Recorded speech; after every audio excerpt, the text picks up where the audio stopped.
coming up to the relatively new expressway that runs between Peka Peka and Raumati. On a normal sort of busy weekend day, I reckon it cuts down the travel time by maybe 10 minutes.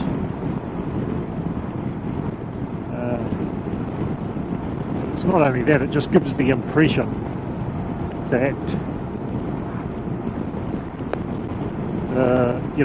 that it's just so much more efficient, because you don't have to slow down for traffic lights, you don't have to double lane so you can just overtake people if they're pissing you off, and it's a really beautifully made road, and it's elevated, so you get to sort of look around yourself, look around and have a good look at what's going on around you.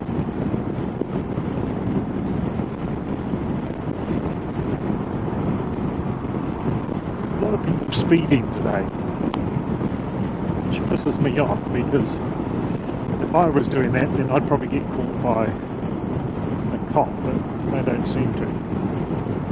So the old average speed now is up to 71 kilometres an hour, which is well within the 1600 k's and 24 hour sort of doable limit.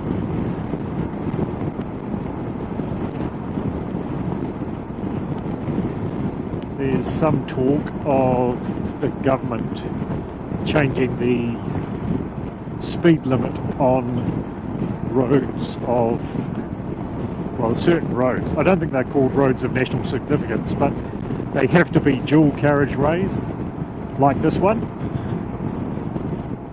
So the main ones will be this road, the Waikato Expressway that goes between Cambridge and nearly all the way to Auckland,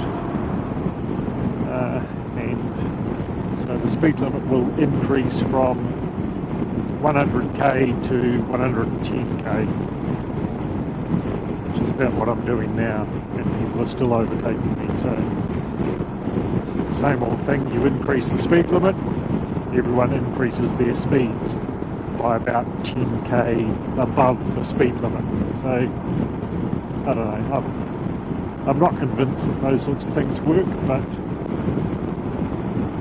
presumably people have done studies on it and they think that it's going to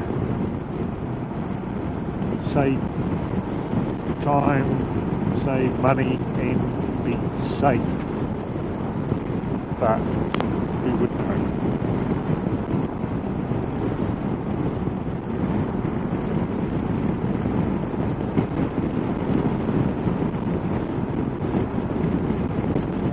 Coming up to the Waikanae Beach exit. Previously, when you went through what used to be State Highway 1, which is way off to our left, you had to slow down for quite some considerable time, slow down to 50 kilometres an hour, travel through the Waikanae village. If you were lucky, there were two sets of lights, and if you were lucky you were able to get both of them green. If you were half lucky, you'd get one of them green, one of them red. If you were had really bad luck, you'd get both of them red. So you can see that this is definitely saving time going through Waikanae.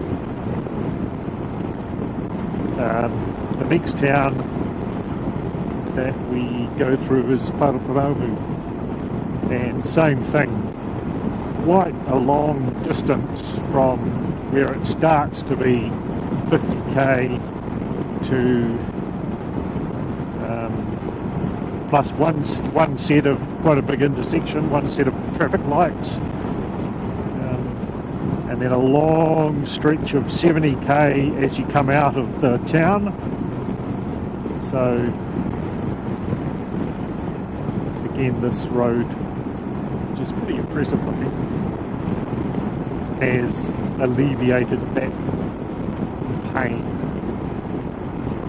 I haven't travelled this road at peak times in the weekend. Often, you know, you might go up north for a weekend and you come back at about 4:30, 5 o'clock, and down the old road it would just be absolute mayhem, travelling at like 10k an hour, because there's a lot of double lanes that go to single lanes, and for some reason people don't know how to merge. They slow down, they speed up, and the traffic just comes to a grinding halt. So I would imagine that this road would alleviate that issue.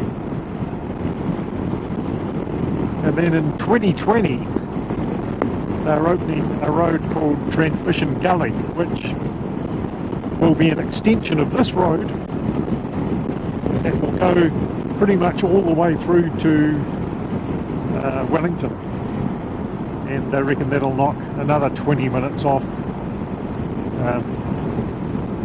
the journey from Wellington up this way.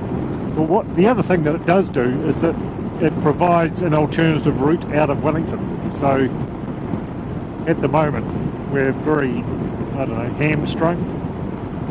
So if there was a major catastrophic event like an earthquake, and it cut the current main road, then there's no entry into or out of Wellington. There's only one road that you can go on, whereas Transmission Gully will provide an alternative route, and it'll make getting out of the city a lot quicker. Plus I'm sure that it will increase property prices of Raumati Beach, Waikano Beach, Peka Beach, because the journey up here won't be so hideous. So that's Peka off to the left there, completely bypassing that. When they built this road, they didn't just sort of plough through the countryside. It sort of meanders through based on an ecological footprint, which means that, you know, they've protected some natural swamp areas. There's lots of walking tracks. I think there's a cycle track that goes the whole length of it. So it's elevated across these above these what look like swamp, which are home to all sorts of wildlife and birds and flora and fauna. So they've done a really nice job, I think.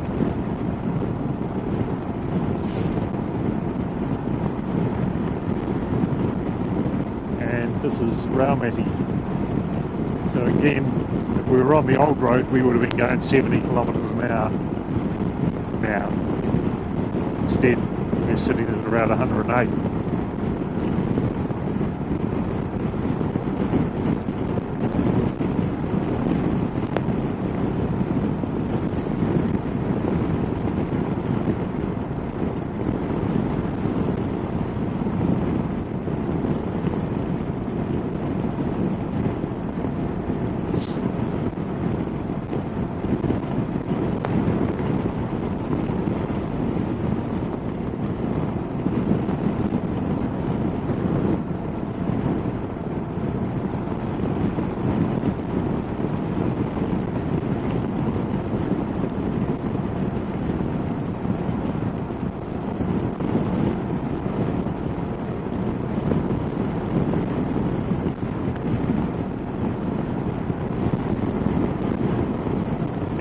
This is where we merge back with what used to be State Highway 1.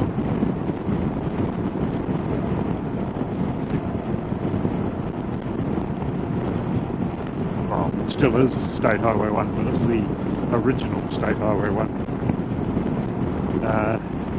And in about 3 or 4k, it goes down to one lane. So peak times, there's a bottleneck coming up, real pain in the neck. And then it stays one lane for about 20k, then splits into two lanes, then goes down to one lane, and then finally you hit the Wellington motorway, where it's double lane all the way up to Wellington.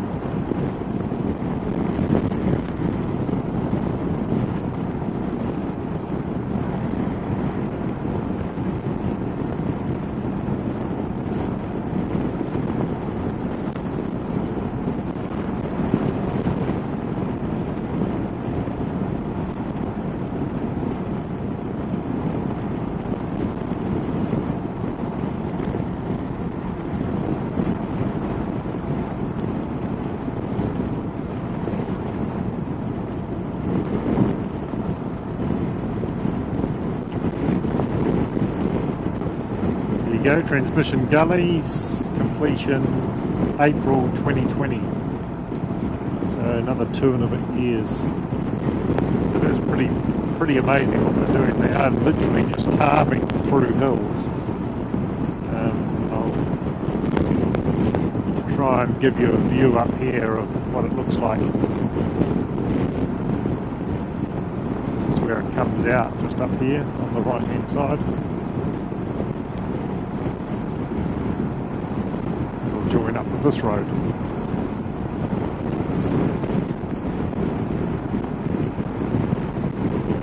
Wellington CBD, is that, it looked like 99 minutes, but I think it was 30, it must be 39 minutes, which is probably about right. Otherwise that's an hour and a half, which is pretty ridiculous.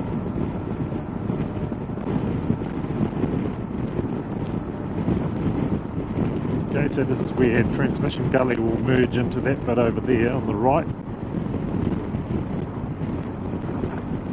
And we're now down to the single lane. And this is where it comes out, up on the left here. Try and turn my head that way. So it's going to come sweeping down through those hills.